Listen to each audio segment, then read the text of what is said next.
வணக்கம். நீங்கள் இணைந்து கொள்வது நியூஸ் ஃபர்ஸ்டின் 8 மணி பிரதான செய்திகளோடு. உங்களோடு இணைந்து கொள்ளும் நான் டில்ஷான் தாலிப். உலகின் பல்வேறு பகுதிகளில் இருந்தும் சக்தியின் குளோபல் டிவியினூடாக எங்களோடு இணைந்திருக்கும் உங்கள் அனைவரையும் சந்திப்பதில் மகிழ்ச்சி. அது மாத்திரமன்றி இந்த செய்தி அறிக்கை குறித்து உங்களுடைய கருத்துக்களை நமது ட்விட்டர் வலைத்தளத்திலும் பதிவிடுவதற்கான சந்தர்ப்பம் உங்களுக்கு இருக்கின்றது. இது விரிவான செய்திகளுக்கு செல்ல முன்னர் முதலில் தலைப்புச் செய்திகள். அரசியலிலும் விளையாட்டுத் துறையிலும் உள்ள ஒற்றுமை குறித்து ஜனாதிபதியும் பிரதமரும் கருத்து. மார்ச் 31ஆம் தேதிக்கு முன்னர் உள்ளூராட்சி மன்ற தேர்தலுக்கான வர்த்தமானி வெளிவராவிட்டால் மக்களுடன் வீதிக்கு இறங்க தயார். மகஜன எக்ஸத் பெரமுன அறிவிப்பு. EPDPயினர் ராணுவத்துடன் இணைந்து தமது பிள்ளையை கடத்தியதாக யாழ்ப்பாணத்தில் தாயொருவர் ஜனாதிபதி ஆணைக்குழு முன்னிலையில் சாட்சியம். நுரைச்சோலை அனல் மின் நிலையத்தின் செயற்பாடுகள் எதிர்வரும் திங்கட்கிழமைக்குள் வழமைக்கு. மின்சாரத்தை சிக்கனமாக பயன்படுத்துமாறு இலங்கை மின்சார சபை மக்களிடம் கோரிக்கை. தெற்காசிய விளையாட்டு விழாவில் பதக்கம் வென்ற வீர வீராங்கனைகளை கௌரவிக்கும் தேசிய நிகழ்வு அலரி மாளிகையில் இன்று நடைபெற்றது. இந்தியாவில் நடைபெற்ற தெற்காசிய விளையாட்டு விழாவில் பதக்கங்களை வென்ற வீர வீராங்கனைகள் மற்றும் அவர்களின் பயிற்சியாளர்களை ஊக்குவிக்கும் வகையில் இந்த நிகழ்வில் பணப்பரிசல்களும் வழங்கப்பட்டன.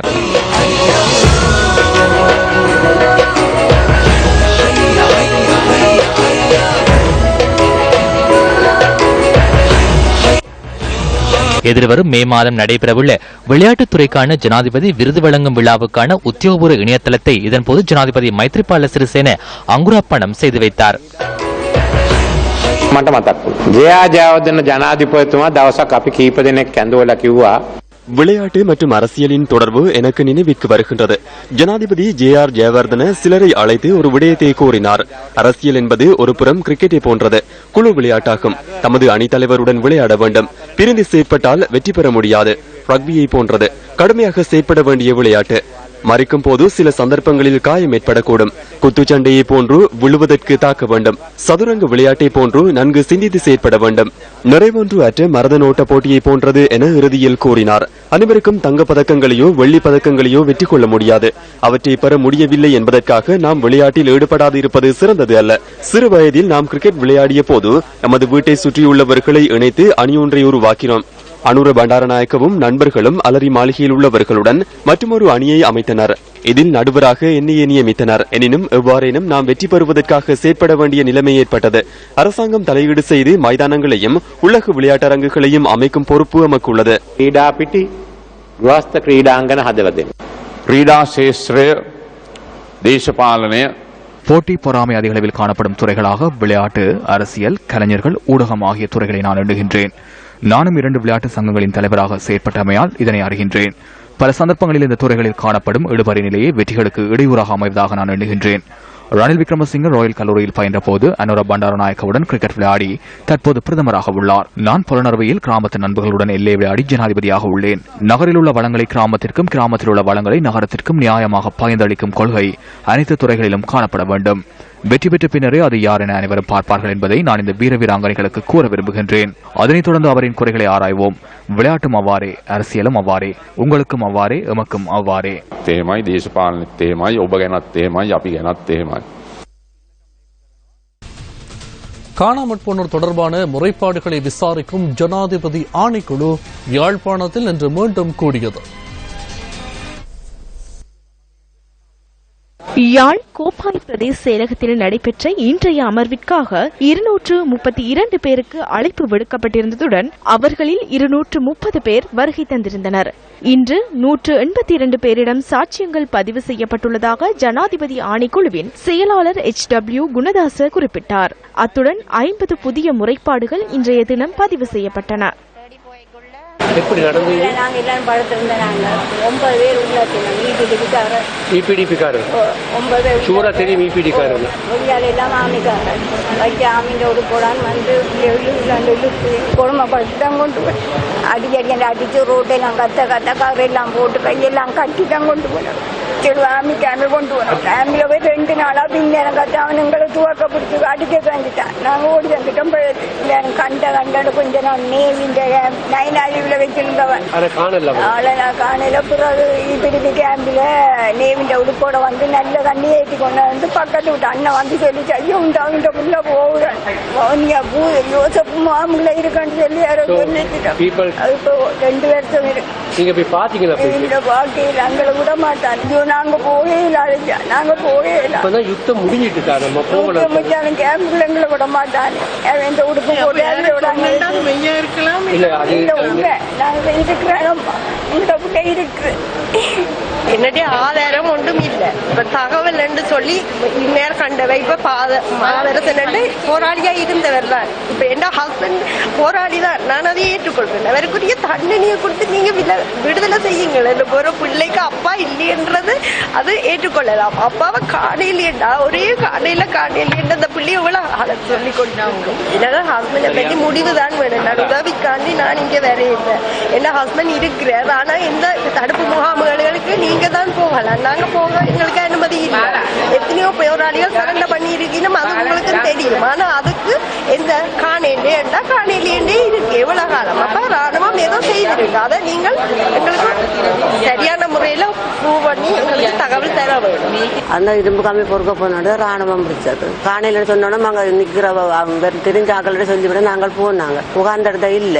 அப்ப அந்த பக்கத்துல டியூஷனுக்கு வர பிள்ளைன்னு சொன்னது இப்படி 2 அண்ணையா கொண்டு போய் நம்ம சம்பூரில் அனல் மின் உற்பத்தி நிலையம் அமைக்கப்பட்டால் தமது பூர்வீக காணிகளையும் வாழ்வாதார தொழில்களையும் இழக்க நேரிடும் என மக்கள் கவலை வெளியிடுகின்றனர். திருகோணமலை மாவட்டத்தில் வளம்மிக்க பிரதேசமாக காணப்பட்ட சம்பூர் 2006ஆம் ஆண்டு யுத்தத்தின் கோரப்பிடியில் சிக்கிய போது அங்கிருந்து மக்கள் இடம்பெயர நேரிட்டது. இவ்வாறு இடம்பெயர்ந்த மக்கள் மட்டக்களப்பு, திருகோணமலை, தமிழகாமம், வெண்ணி உள்ளிட்ட பல இடங்களில் தஞ்சமடைந்ததுடன் மேலும் பலர் மூதூரில் உள்ள கட்டைப்பறிச்சான், கிளிவட்டி, மணற்சேனை, பட்டித்தொடல் ஆகிய 4 நலன்புரி நிலையங்களில் தங்க வைக்கப்பட்டனர். 10 வருடங்களாக பல்வேறு அசௌகரியங்களை சந்தித்து வந்த மக்களில் ஒரு பகுதியினருக்கு கடந்த வருடம் தமது சொந்த காணிகளில் மேல்குடியமர்வதற்கான வாய்ப்பு கிட்டியது. இதற்கமைய சம்பூரில் மக்களை குடியேற்றுவதற்காக 818 ஏக்கர் காணி வழங்கப்பட்டதுடன் கடற்படை முகாமிலிருந்து மேலும் 60 ஏக்கர் நிலம் விடுவிக்கப்பட்டிருந்தது. எவ்வாறாயினும் சம்பூரில் இன்னமும் 540 குடும்பங்களைச் சேர்ந்த மக்களை மேல்குடியேற்ற வேண்டியுள்ளமையும் குறிப்பிடத்தக்கது. சம்பூர் அனல் மின் உற்பத்தி நிலையத்தை அமைப்பதற்கான காணி சம்பூர் கிழக்கு, கடற்கரை சேனை ஆகிய பகுதிகளை இணைக்கும் வகையில் ஒதுக்கப்பட்டுள்ளது. இந்த காணியில் அனல் மின் உற்பத்தி நிலையத்தை அமைப்பதற்கு சுற்றாடல் அதிகார சபையின் அனுமதி கிடைத்துள்ளதாக மின்சக்தி மற்றும் புதுப்பிக்கத்தக்க சக்தி பிரதி அமைச்சர் அஜித் பி பெரேரா அண்மையில் தெரிவித்திருந்தார். මේ වෙනකොට සාම්පූර් බලාගාරය පිළිබඳව சம்பூர் அனல் மின் நிலையத்திற்கான சுற்றாடல் அதிகார சபையின் அனுமதி கிடைக்கப்பெற்றுள்ளது. குறிப்பாக உவர்நீரை வெளியேற்றுதல் தொடர்பில் மாற்று முறைமையை கையாளுமாறு எமக்கு யோசனை முன்வைக்கப்பட்டது. எதிர்காலத்தில் தொழில்நுட்ப அறிவுரைகளுக்கு அமைய அந்த நீரை வெளியேற்றுதல் தொடர்பில் மாற்று வழிமுறையை சர்வதேச தர நிர்ணயங்களுக்கு அமைவாக நாம் கையாள்வோம். ஆகவே எக்காரணம் கொண்டும் சம்பூர் பிரதேசத்திலோ அல்லது பொதுவாக இலங்கையின் சுற்றாடலுக்கு பாதிப்பை ஏற்படுத்தும் எந்தவொரு விடயத்தையும் நாம் முன்னெடுக்க மாட்டோம். சம்பூரில் ராணுவ முகாம்கள் சில காணப்படுகின்றன. அவற்றுள் 3 முக்கிய முகாம்கள் உள்ளன. அதில் ஒரு முகாமை மாத்திரம் அகற்றி அங்கிருந்து 3 கிலோமீட்டர் தொலைவில் மீண்டும் நிறுவுவோம். எவ்வாறாயினும் இந்த மின் உற்பத்தி நிலையம் அமைக்கப்படும் பட்சத்தில் தாம் பல்வேறு அசௌகரியங்களை எதிர்நோக்க நேரிடும் என சம்பூர் மக்கள் தெரிவிக்கின்றனர். 2015ஆம் ஆண்டு குடியேற்றப்பட்டு இன்னும் எங்களை குடியேற்றல. என்னண்டா எங்கட காணி ரோட்டுக்கு போயிட்டு அனல் மில்லியன் ரோட்டுக்கு 100 மீட்டருக்குள்ள 2 ஏக்கர் காணியும் போயிட்டு பதில்காணி சாரண்டவங்க இன்னும் தரல. சம்பூர்ல அனல் மின் நிலையம் அமைக்கிறதுக்கு எங்களுக்கு முற்றாக விருப்பம் இல்லை. தேர்தல் காலங்களில் வாக்குறுதிகளை வழங்கும் அரசியல்வாதிகள் தமது இந்த பிரச்சினை குறித்து மௌனம் சாதிப்பதாகவும் மக்கள் குற்றம் சுமத்துகின்றனர். ஆனா இதை பற்றி சம்பந்தரையாவோ யாரோ தமிழ் பேசும் அவங்க எதுவுமே கதைக்கல. இந்த பாராளுமன்றத்தில் எங்களை பற்றி கதைக்கல. இந்த ரோட்டுக்கு போன காணிக்கு பதில் காணி இன்னும் தரையும் இல்லை. நாங்க இன்னும் கஷ்டப்பட்டுதான் கஞ்சி வரோம். எங்களோட கூட்டமைப்பு தலைவர் இதா சம்பந்தம் ஐயா அவர்கள் இந்த அலுமினி நிலையத்தை பற்றி பேசாமல் பார்லிமெண்ட்டில் மௌனமாயிருப்பது எங்களுக்கு மக்கள் தமிழ் மக்கள் மத்தியில் பெரிய புரட்சிகள் ஏற்பட்டு உள்ளது. ஆனால் சம்பந்தரையா வந்து சம்பூருக்கு வந்து எங்களுக்கு சரியான ஆதரவு தருமாறு தலைமையிடம் கேட்டுக்கொள்கின்றோம். தேர்தல் காலங்களில் வராங்க, தேர்தல் வந்தோடனே சொல்கிறாங்க நாங்கள் அதை அமைச்சு தாரோம் இதை அமைச்சு தாரோம்னு சொல்லி ஒவ்வொரு இதுலேயும் நல்லாட்சி காலம் அந்த காலத்துக்குள்ளே யாருமே இது வரைக்கும் அப்படி சொல்லிட்டு போய் செய்ததும் இல்லை. இந்த 2015 குடியேறினதுக்கு பிறகு அப்படி செய்தாரோம் இப்படி செய்தாருன்னு சொல்லி போட்டும் பிரச்சனைன்னு சொல்லி இந்த வந்து முடிஞ்சு எல்லாம் யுத்த நிறுத்தம் முடிஞ்சதுக்கு பிறகு அனல் மின் நிலையம் கட்டுறதுக்காக மட்டும்தான் அரசாங்கத்தால் ஏற்பாடு செய்யப்பட்டிருக்குது. ஆனால் இதுக்குள்ளே இருந்துட்டு சுற்றி வளைச்சி இருக்கிற அவ்வளோ இந்த கிராமத்தில் இருக்கிற மக்கள் எல்லாரும் படுற கஷ்டத்தை எந்த ஒரு இதாலேயும் வந்து எங்கள்கிட்ட கேட்டதும் இல்லை, இது வரைக்கும் பார்த்ததும் இல்லை. எலெக்ஷன் முடிஞ்சதுக்கு பிறகு வருவாங்க, அவங்களோட தேவையில முடிச்சுட்டு அவங்க அந்தந்த இடத்துக்கு போயிட்டு இருக்கிறாங்களே ஒழிய நெருக்கத்துக்குள்ளே வாழ வேண்டி இருக்கு. ஒரு பயிர் நாட்டை இல்லாத, ஒரு புள்ள செய்யலாது, ஒரு குடி தண்ணி சவரா போகுது, இவ்வளோ பிரச்சனை இருக்கு. இந்த இதால் பிரச்சனை இதே வேறு இடங்களில் ஒரு சிங்கள ஏரியாவில் அங்கே ஒரு மக்கள் இல்லாத ஏரியாவில் கொண்டு செய்யலாம் தானே. மக்களுக்குள்ள நடு ஊருக்குள்ளே இதை வச்சா நாங்கள் என்னென்று குடியிருக்கிறது, இவ்வளவு பிரச்சனை இருக்குது. எங்களோட காணியும் போயிட்டு அதுக்குள்ளே 2 ஏக்கர் காணியை எடுத்துட்டாங்க. அதுக்கண்டு ஒரு காணி தரவில்லை. இன்னும் நாங்கள் இவ்வளவு மக்களையும் வச்சு 3 பொம்பளை பிள்ளைகளை வச்சுட்டு நாங்கள் இந்த இதில் குடிசையில் கிடக்கும். சம்பூர் கிராமத்திலிருந்து சம்பூர் மத்திய மகாவித்யாலயம் மற்றும் ஸ்ரீமுருகன் வித்யாலயம் ஆகிய 2 பாடசாலைகளும் கடற்படை முகாமிற்குள் இன்று காணப்படுகின்றன. இந்த காணிகளை விடுவிப்பதற்கு நடவடிக்கை எடுக்குமாறு பல வருடங்களாக மக்கள் கோரிக்கைகளை முன்வைத்து வருகின்றனர். யுத்தத்தின் தாக்கத்தில் சிக்கி உறவுகளையும் உடைமைகளையும் இழந்து மேல்குடியேறும் எதிர்பார்ப்புடனும் இருக்கும் இந்த மக்கள் தமது பூர்வீக நிலங்களில் நிம்மதியாக வாழ்வதற்கான சூழலை ஏற்படுத்தி கொடுக்குமாறு கோரிக்கை விடுக்கின்றனர். மாவட்ட அபிவிருத்தி குழு கூட்டம் இன்று நடைபெற்றது. கிளிநொச்சி மாவட்ட செயலக மாநாட்டு மண்டபத்தில் இன்று நடைபெற்ற கூட்டத்தில் உள்ளூராட்சி மன்றங்கள், கல்வி, மின்சாரம், நீர்வளங்கள், வீதி, மீன்பிடி, போக்குவரத்து, நகர அபிவிருத்தி, மீள்குடியேற்றம், காணி உள்ளிட்ட விடயங்கள் தொடர்பில் ஆராயப்பட்டன. ராணுவத்தினரால் சிவில் பாதுகாப்பு திணைக்களத்தின் மூலம் இயக்கப்படும் முன்பள்ளிகள் தொடர்பில் இந்த கூட்டத்தில் ஆராயப்பட்டது. இந்த முன்பள்ளிகளை மாகாண சபையிடம் கையளிக்குமாறு இதன்போது கோரிக்கை விடுக்கப்பட்டது. விவசாய நிலப்பரப்பு உள்ளிட்ட பொதுமக்களின் காணிகள் ராணுவத்தினரால் விடுவிக்கப்படாமை தொடர்பில் இன்றைய அபிவிருத்தி குழு கூட்டத்தில் விசேட கவனம் செலுத்தப்பட்டது. அத்துடன் பொதுமக்களின் காணிகளிலிருந்து ராணுவம் வெளியேற வேண்டும் என்ற தீர்மானமும் கிளிநொச்சி மாவட்ட அபிவிருத்தி கூட்டத்தில் நிறைவேற்றப்பட்டுள்ளது. 4207 குடும்பங்கள் காணிகள் அற்ற நிலையில மீள குடியமர்த்தப்பட்டிருக்கின்றார்கள். இவர்களுக்கென நாங்கள் இந்த குடும்பங்களுக்கு மொத்தமாக நாங்கள் 4220 குடும்பங்களுக்கு காணிகள் வழங்கப்பட வேண்டி இருக்கிறது. பரைப்பாஞ்சான் கிராமத்தில் 89 குடும்பங்களைச் சேர்ந்தவர்கள் எங்களிடம் பதிவு செய்திருந்தவர்கள். அவர்களில் இப்பொழுது 29 பேர் வரையிலானவருடைய காணிகள் விடுவிக்கப்பட்டுள்ளன. மீதி காணியை நாங்கள் விடுவிக்குமாறு கோரியிருக்கிறோம். ஆரம்பத்தில் அது முழுவதற்குமாக அதை சுவீகரிப்பதற்கான நடவடிக்கைகள் ராணுவத்தினால் மேற்கொள்ளப்பட்டு இப்பொழுது மீதி உள்ளவற்றையும் அண்மையில் கூடி ராணுவத்தினரிடம் நாங்கள் கோரிக்கை சமர்ப்பித்தோம். வட்டக்கச்சி சில்வாவதிக்கு பக்கத்தில் உள்ள ஒரு காணியும் மற்றது 100 நம்பர் வட்டக்கச்சியில் உள்ள காணியும் ராணுவத்தினர் விடுவித்தது போலதான் தோற்றப்பாடு இருந்தது. ஆனால் காணி உரிமையாளர்கள் இதுவரைக்கும் காணிக்குள்ளுக்கு போக முடியாத நிலைமையில இருக்கிறோம். அவர்கள் பிரியோசனங்களை ராணுவத்தினர் தான் எடுத்துக்கொண்டு இருக்கிறோம். கண்டாவளை பிரதேச சபைக்குட்பட்ட கல்லாறு உள்ளிட்ட பல பகுதிகளில் விவசாயிகளின் காணிகளில் ராணுவத்தினர் நெற்றிகை மேற்கொள்வதாக இதன்போது சுட்டிக்காட்டப்பட்டது. ராணுவத்துக்கு எங்கட முதலீடுகளை அல்லது வருவாய்களை அளிக்கின்ற நோக்கமும், அதே நேரத்தில் கமக்காரன் ரோட்டில் நின்று பிச்சு எடுக்கிறான், ராணுவம் அந்த காணியில காலவத்தை பிரிச்சு நெல்ல கொண்டு போகுது. எங்க கொண்டு போகணும் யாருக்கும் தெரியல. ஜனாதிபதியோட கழிச்சிருக்கிறோம். இப்ப அண்மையில பிரதம மந்திரியை காணிக்கையும் இதை பற்றி சொல்லி இருக்கிறோம். ஹியூமன் ரைட்ஸ் கமிஷனர் அவருக்கு கூட இது சம்பந்தமான முழு விவரங்களையும் சொல்லி எந்தெந்த இடங்கள்ல எங்கெங்க இன்னும் ராணுவம் இருந்து கொண்டிருக்கின்றதையும் கொடுத்திருக்கிறோம். அலுவலர்கள் ஒன்று மனசுல வச்சிருக்கோம். இப்ப நிலைமை மாறி இருக்கு. நாங்கள் ஏதோ ஒரு அதிகாரத்துக்கு வந்திருக்கிறோம். நீங்கள் எங்களோட சேர்ந்து இதுக்கு உரிய நடவடிக்கை எடுக்க வேணுமே ஒழிய ராணுவத்தோட சேர்ந்து நடவடிக்கைகள் எடுக்கிறது நிப்பாட்டுங்க. அவைக்கு பயந்து சில நடவடிக்கைகள் எடுக்கிறது, அவைக்கு பயந்து இந்த காணியில கொடுக்கிறது, இதுகள் எல்லாத்தையும் தயவு செய்து நிப்பாட்டுங்க. முடியுமான வரை நீங்கள் எங்களோட சேர்ந்து இந்த ராணுவம் தங்களுடைய கடமை முடிஞ்சிட்டது, ஆகவே விட்டுட்டு போவோம் என்ற அந்த மனோநிலையில நீங்கள் நடவடிக்கைகளை எடுத்தீங்கன்னா நாங்கள் சேர்ந்தவென்றால் எங்களால பலதையும் செய்ய முடியும் என்றதை நான் உங்களுக்கு சொல்ல விரும்புகிறேன். ஒரு முறை என்ன வந்து ஏதோ ஒரு நிகழ்ச்சிக்கு வர சொல்லிக்க நான் சொன்னது என்னன்னா, உங்களை வெளியில போங்கன்னு சொல்றேன், நீங்கள் என்ன வந்து நிகழ்ச்சிக்கு வர சொல்றீங்க, அங்க சாப்பாட்டுக்கு அன்னைக்கு வர சொல்லிக்க நான் நேராது என்று சொல்லி போட்டு நான் திரும்பி போயிட்டேன்.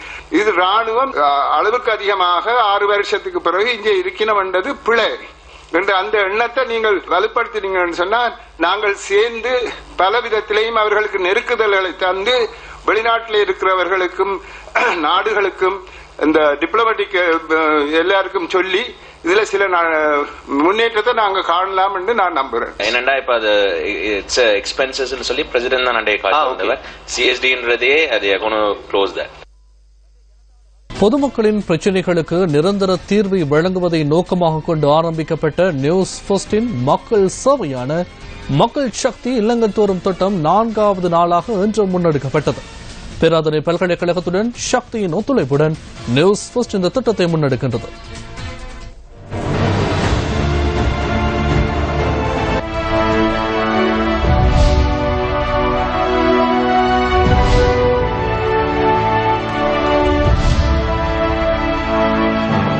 வடக்கு, வடமேல் மற்றும் ஊவா மாகாணங்களில் உள்ள பல கஷ்ட பிரதேசங்களுக்கு இன்றைய தினமும் நியூஸ் ஃபர்ஸ்டின் இல்லங்கள் தோறும் குழுவினர் விஜயம் செய்தனர்.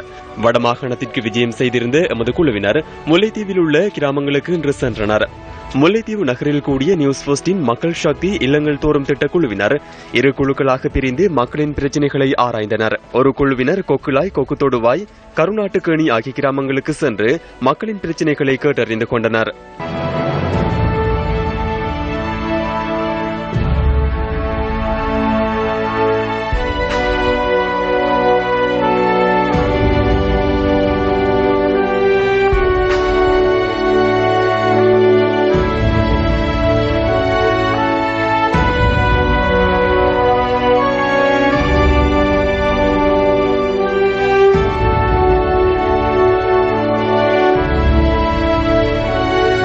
விடுத்துட்டோம் மேடம். சின்ன பிள்ளைகள் வந்து கஷ்டப்படுறோம், உதவி செய்யுங்க பார்த்தேன்னு. நாங்கள் இருக்கிற இடம் சுத்திகரிப்பு இல்லாத இடத்தால பாம்பூச்சிகள் அப்படின்ட்டு குழந்தை பிள்ளையோட இருக்கிறாதெல்லாம் இதை செய்யுங்க பார்த்து. நாங்கள் முல்லைத்தீவு மாவட்டத்தின் கொக்குத்தொடுவ பகுதியில் இருக்கின்றோம். குறிப்பாக இந்த பகுதியில் உள்ள ஒரு வீட்டுக்கு நாங்கள் வருகை தந்திருக்கின்றோம். இங்கே வந்து பார்க்கின்ற போது குறிப்பாக நீங்கள் அவதானிக்கக்கூடியதாக இருக்கின்றது. இதுதான் அவர்களுடைய காலை சாப்பாடாக இருக்கின்றது. அது மாத்திரமன்றி ஒரு பற்றை காட்டுக்குள்ளே ஒரு சிறு குடிசையை போட்டு வசித்து வருகின்றார்கள். 6 மாத குழந்தை கூட அல்லற்படுவதையும் காணக்கூடியதாக இருக்கின்றது. நியூஸ் ஃபர்ஸ்ட் செய்திகளுக்காக ராசுதுர ஜெயரூபன்.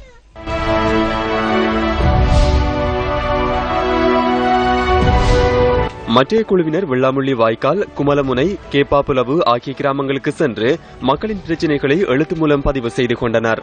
மேஜர் தரம் இல்லை. மற்றது போதிய அளவு பால் கொடுக்கிறோம். அதுக்காக நாங்கள் பெரிய பெரிய இடங்களுக்கு எல்லாம் மேஜர் தரத்துக்கு அறிவித்து இதுவரையும் எங்களுக்கு அதுக்கு ஒரு முடிவும் தரவில்லை. இதுக்கு நீங்கள் முக்கியமாக எங்களுக்கு ஒரு ஆவணம் செய்திருமாறும் உங்களை மிக தாழ்மையிடம் கேட்டுக்கொள்ளும். தங்கவரம் என்ற இடத்துல இருந்து கிட்டத்தட்ட 1.5 கிலோமீட்டர் குமலமணம் மகாவித்தியாலயம் இருக்கு. இந்த குமலமணம் மகாவித்தியாலயத்துக்கு கிட்டத்தட்ட ஒரு 100க்கும் மேற்பட்ட மாணவர்கள் அங்கே இருந்து வந்து கொண்டிருக்கிறார்கள். வார வழியில வந்து உண்மையில பாதை வந்து எங்களுக்கு வீதி சரியான பிரச்சனை. எந்த காலத்திலுமே அபிவிருத்தி செய்யப்படாத ஒரு வீதியாக எங்களோட அளம்பில இருந்து குமலமணம் வீதி இப்ப இருக்குது. இதன்போது நாம் சந்தித்த சிலர் நியூஸ் ஃபர்ஸ்டின் மக்கள் சக்தி தமது கிராமத்திற்கு வரும் வரை காத்திருந்ததாக குறிப்பிட்டனர்.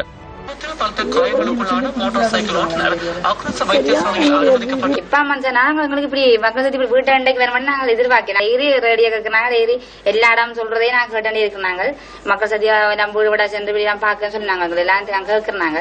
ஆனா எங்களுக்கு இங்க வருமானம் எங்களுக்கு நாங்கள் எதிர்பார்க்கிறோம். இன்றைக்கு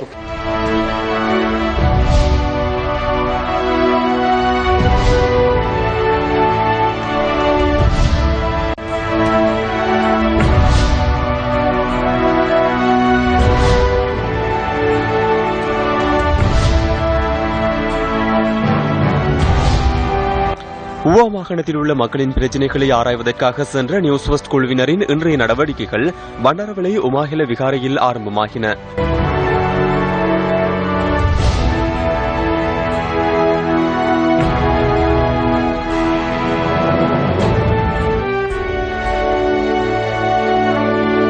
பின்னர் அவர்களுள் ஒரு குழுவினர் பன்னலகம, கந்தேகல, மீரியகம, கொடகும்புர மற்றும் வெளிமடை ஆகிய கிராமங்களுக்கு சென்று மக்களின் பிரச்சினைகளை ஆராய்ந்தனர்.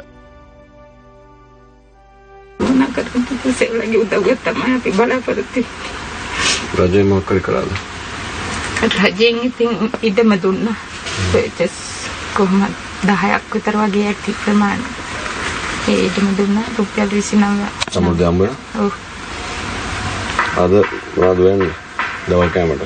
අන්තිසේ මේ බත් වල තක්කඩි අඹලක් හදන්න කියලා.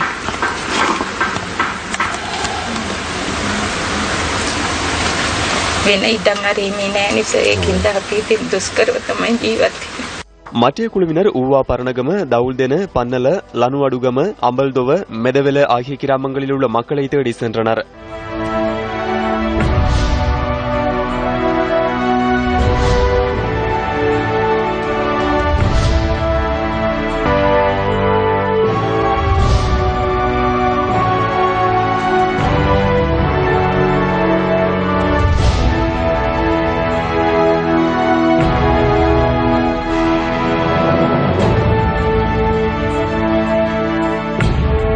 வடமேல் மாகாணத்தில் உள்ள நியூஸ் ஃபர்ஸ்டின் மக்கள் சக்தி குழுவினர் மகவ கும்புல்லேகம மகாவித்தியாலயத்திலிருந்து தமது பயணத்தை ஆரம்பித்தனர். ஒரு குழுவினர் ஹிதோ கடவல ரந்தனிகம கிராம மக்களின் பிரச்சினைகளை கேட்டறிந்தனர்.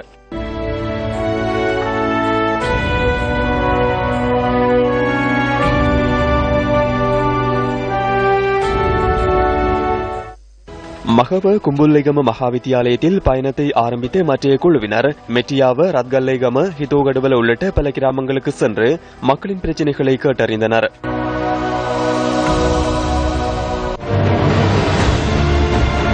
பயங்கரவாத தடை சட்டத்தின் கீழ் அனுராதபுரம் சிறைச்சாலையில் தடுத்து வைக்கப்பட்டுள்ள 2 தமிழ் அரசியல் கைதிகள் முன்னெடுத்த உண்ணாவிரத போராட்டம் கைவிடப்பட்டுள்ளது. அத்துடன் மேகசின் சிறைச்சாலையில் உண்ணாவிரதம் மேற்கொண்டு வந்த தமிழ் கைதிகளில் 3 சுகையினம் காரணமாக சிறைச்சாலைகள் வைத்தியசாலையில் அனுமதிக்கப்பட்டுள்ளதாக சிறைச்சாலைகள் திணைக்களத்தின் பேச்சாளர் துஷார் புல்தெனிய தெரிவித்தார். கொழும்பு மெகசின் சிறைச்சாலையில் உண்ணாவிரதத்தில் ஈடுபட்டுள்ள 14 தமிழ் அரசியல் கைதிகளும் தொடர்ந்தும் தமது போராட்டத்தை முன்னெடுத்து வருவதாக சிறைச்சாலைகள் பேச்சாளர் குறிப்பிட்டார். பயங்கரவாத தடை சட்டத்தின் கீழ் கைது செய்யப்பட்டு நீண்ட காலமாக தடுத்து வைக்கப்பட்டுள்ள நிலையில் தம்மீதான சட்ட நடவடிக்கைகளை விரைவுபடுத்துமாறு கோரி அனுராதபுரம் மற்றும் கொழும்பு மெகசின் சிறைச்சாலைகளில் தமிழ் அரசியல் கைதிகள் கடந்த சில நாட்களாக உண்ணாவிரத போராட்டத்தில் ஈடுபட்டிருந்தனர். இதேவேளை மெகசின் சிறைச்சாலையில் உண்ணாவிரதம் மேற்கொண்டு வருகின்ற தமிழ் அரசியல் கைதிகளை தமிழ் தேசிய கூட்டமைப்பின் பாராளுமன்ற உறுப்பினர் சார்ல்ஸ் நிர்மலநாதன் சந்தித்தார். அவர்கள் உண்மையில் 2 வருடங்கள் 5 வருடங்களுக்கு மேலாக அந்த 14 கைதிகள், அனுராதபுரத்தில் 2 கைதிகள், மொத்தம் 16 கைதிகள் மாவட்ட நீதிமன்றத்தில் அவர்களுக்கு வழக்கு தாக்குதல் செய்யப்பட்டுள்ளது என்ற ஒரு சிறு காரணம் மட்டும்தான் இருக்கிறது. ஆனால் எந்தவித குற்றமும் என்ன குற்றம் இழைத்தார்கள் என்ற ஒரு கைது செய்யப்பட்டவர்களால் குற்றத்தை பதிவு செய்ய முடியாத ஒரு சூழ்நிலையில் மாவட்ட நீதிமன்றத்தில் கடந்த 5 வருடங்களாக கொண்டு செல்வதும் டேட் போட்டு திருப்பி வருவதுமாக இருக்கிறார்கள். உண்மையில் மனவேதனையாக இருக்கின்றது. அவர்களுடைய கோரிக்கை முற்றுமுழுதும் நியாயமான கோரிக்கை. அதாவது தங்களுக்கு குற்றப்பத்திரிகை தாக்கல் செய்யுங்கள், தங்களுடைய வழக்கை மேல் நீதிமன்றத்திற்கு மாற்ற வேண்டும் அல்லது எங்களுக்கு புனர்வாழ்வு அளிக்க வேண்டும் என்ற உண்மையான கோரிக்கையை அவர்கள் வைத்திருக்கிறார்கள். தயவு செய்து அரசாங்கம் இந்த விடயத்தில் கூடிய கவனம் எடுத்து அவர்களுடைய கோரிக்கையை நிறைவேற்ற வேண்டும் என்று கேட்டுக்கொள்கிறேன். அவர்களுக்கு குற்றப்பத்திரிகை தாக்கல் செய்தால் அவர்கள் உயர் நீதிமன்றத்தால் உடனடியாக விடுதலை செய்யப்பட வேண்டிய நிலையிலே அவர்கள் இருக்கிறார்கள். ஆகையால் அவர்களுக்குரிய அந்த ஹைகோர்ட்டுக்கு அவர்களுடைய வழக்குகளை மாற்றி அவர்களுக்கு மிக விரைவில் பிணையோ அல்லது புனர்வாழ்வு அளித்து அவர்களை விடுதலை செய்யும்படி இந்த அரசாங்கத்தை நான் கேட்டுக்கொள்கிறேன். சட்ட நடவடிக்கைகளை துரிதப்படுத்தி தம்மை விடுதலை செய்யுமாறு சிறையில் வாடும் தமிழ் அரசியல் கைதிகள் அண்மை காலமாக போராட்டங்களை முன்னெடுத்து வருகின்றனர். இந்த நிலையில் கடந்த ஆட்சி காலத்தில் 2012ஆம் ஆண்டு பிணையில் விடுவிக்கப்பட்டு வீடு திரும்பியிருந்த 8 பேரை நீதிமன்றம் இம்மாதம் 25ஆம் தேதி விடுதலை செய்தது. தமிழ் அரசியல் கைதிகள் கடந்த செவ்வாய்க்கிழமை 23ஆம் தேதியிலிருந்து உணர்வு தவிர்ப்பு போராட்டத்தில் ஈடுபட்டு வருகின்றார்கள். அத்துடன் தமக்கு எவ்வித மருத்துவ சேவைகளும் வேண்டாம் என சிறைச்சாலை அதிகாரிக்கும் எழுத்து மூலம் அறிவித்திருக்கின்றார்கள். இவர்களில் 15 பேரின் வழக்கு கொழும்பு நீதவான் நீதிமன்றத்தில் கடந்த 25ஆம் தேதி புதன்கிழமை எடுத்துக் கொள்ளப்பட்ட போது அந்த கைதிகளில் ஏற்கனவே கடந்த டிசம்பர் மாதம் புனர்வாழ்வுக்கு செல்ல மறுத்த கைதியை மட்டும் விடுதலை செய்திருந்தார்கள். அத்துடன் 2012ஆம் ஆண்டு பிணை வழங்கப்பட்ட கைதிகளில் 8 பேர் விடுதலை செய்யப்பட்டிருந்தார்கள். ஏனைய கைதிகளுக்கு சட்டமா அதிபரின் திணைக்களத்தின் அறிவுறுத்தல் கிடைக்காத நிலையில் மேலும் 2 கிழமைகள் அவர்களை தடுத்து வைக்குமாறு நீதிமன்றம் கூறியது. இந்த அடிப்படையில் தமிழ் அரசியல் கைதிகள் 5வது நாளாக இந்த உணர்வு தவிர்ப்பு போராட்டத்தில் ஈடுபட்டு வருகின்றனர். 2009 இங்க வந்த நான் கல்யாணம் இந்த 2 பிள்ளைகள்